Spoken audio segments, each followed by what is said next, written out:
The system is rigged and Bitcoin is how you get out. As the old saying goes, the purpose of a system is what it does, not what it claims to do. Welcome back to the channel. For years, the federal government's system in Washington, D.C. has entrenched itself while siphoning wealth from the American economy. The result has been trillions of dollars in debt, evaporated savings from unchecked inflation, and businesses burdened by regulatory overreach. Despite promises of fiscal responsibility, the machinery of government has prioritized control and redistribution over growth and stability. Bitcoin offers an alternative to a broken system. While the financial system flounders, the Bitcoin network, which operates completely independently, marches on. Here are some of the trends to watch in the coming weeks. Bitcoin mining. Resilience amidst economic turmoil. Bitcoin mining is a critical component of the network's security and economic model, and recent data highlights its continued robustness. A J.P. Morgan report noted that mining profitability increased for the second consecutive month in December, with miners earning an average of $57,100 per exahash per day, up 10% from November. This trend reflects the positive correlation between Bitcoin's rising price and miner revenue, even as the broader economic landscape remains volatile.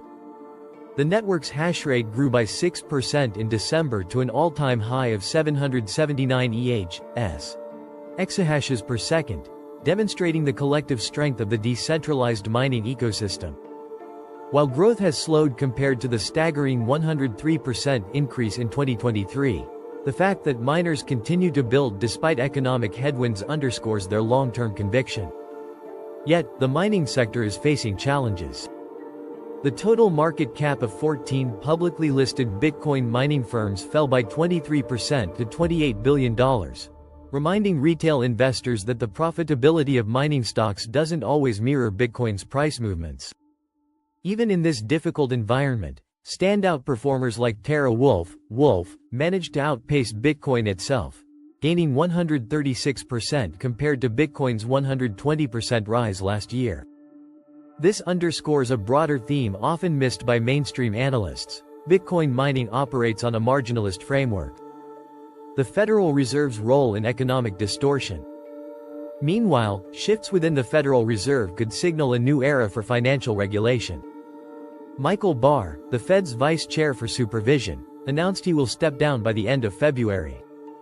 Barr's exit coincides with the incoming administration's stated goal of reducing regulatory burdens and fostering a more innovation-friendly financial environment. Yet, systemic reform will not come easily. Inflation remains at 3%, which is 50% above the Fed's target. For years, misleading employment reports have masked the deeper structural weaknesses of the economy, giving the illusion of prosperity while small businesses and middle-class households struggle to stay afloat. Reforming a broken system in the face of economic hardship and media resistance is a monumental task. Nevertheless, there are reasons for optimism. The U.S. economy, though battered, remains more resilient than many of its global peers. If regulatory rollbacks and pro-growth policies take root, innovation could thrive and offset the damage caused by years of reckless spending and overregulation. But regardless of the success or failure of these efforts, one trend is clear. The debasement trade, accumulating Bitcoin to protect against currency debasement and government overreach, isn't going away anytime soon.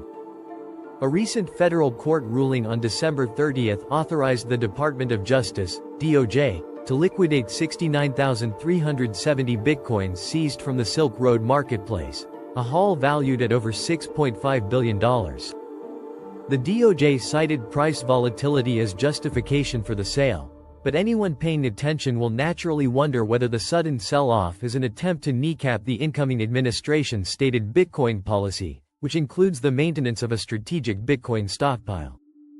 By selling at current levels, the DOJ may unintentionally strengthen the argument for a strategic reserve. The optics of selling such a valuable asset right before an administration that understands its long-term value takes office could reinforce the belief that the U.S. government should build, rather than deplete, its Bitcoin holdings. Fidelity's recent forecast that 2025 will be a turning point for sovereign Bitcoin adoption only adds weight to this perspective. Sovereign moves and policy shifts. Sovereign interest in Bitcoin is not limited to the United States. In Canada, the political landscape is shifting following Prime Minister Justin Trudeau's resignation. Bitcoin advocates have thrown their support behind Pierre Poilievre, whose pro-Bitcoin stance and commitment to financial sovereignty have made him the frontrunner for Canada's next election. According to Polymarket, Poilievre holds an 89% chance of victory. Meanwhile, Thailand has launched a pilot program to allow foreign visitors to use Bitcoin for everyday transactions. This initiative aims to streamline payments in the country's tourist industry and integrate Bitcoin into its existing legal frameworks. The UAE-based Phoenix Group has opened a 50-megawatt Bitcoin mining facility in North Dakota, further expanding its presence in North America. With plans to pursue a Nasdaq listing in 2025, Phoenix exemplifies the global interconnectedness of the Bitcoin mining industry and the strategic moves being made to capitalize on anticipated regulatory reform in the U.S. as the world grapples with economic uncertainty. Bitcoin continues to offer a path toward resilience and innovation. U.S. Senator Dusty Devers, ROK, introduced the Bitcoin Freedom Act, which would allow Oklahomans to receive their salaries in Bitcoin, helping to position the state as a leader in financial innovation. The road ahead. Opting out of a failing system. While governments and corporations vie for strategic Bitcoin positions, individual adoption remains critical. Despite the interest in Bitcoin by sovereign states and financial institutions, the true power of Bitcoin lies in its independence. This is what distinguishes Bitcoin from every other modern financial asset. Like gold, it cannot be debased by fiat or easily censored. Bitcoin gives individuals a choice, and that makes all the difference.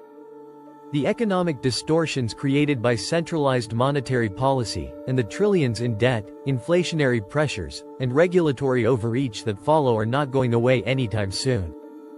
But Bitcoin offers an alternative vision that is accessible to anyone on the planet who chooses it.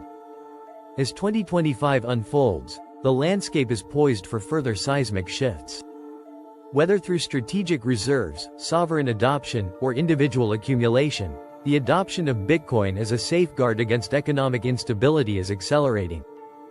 The question isn't whether Bitcoin will continue to rise, it's whether individuals, institutions, and nations will recognize its importance in time. In a world where economic systems are failing their most basic mandate to preserve value, Bitcoin remains an unmatched tool for financial sovereignty. You can share your thoughts in the comments below. Disclaimer: the views, thoughts, and opinions expressed in this video belong solely to the author, and should not be taken as investment advice. Do your own research before making any investment decisions. This content do not reflect vCrypto's opinion. vCrypto is not responsible for any financial losses. To stay informed, please consider a monthly Patreon pledge. Hopefully this was helpful for you guys. If so, feel free to give me a like on this video. Don't forget to subscribe. Thank you so much for watching. Have an awesome day.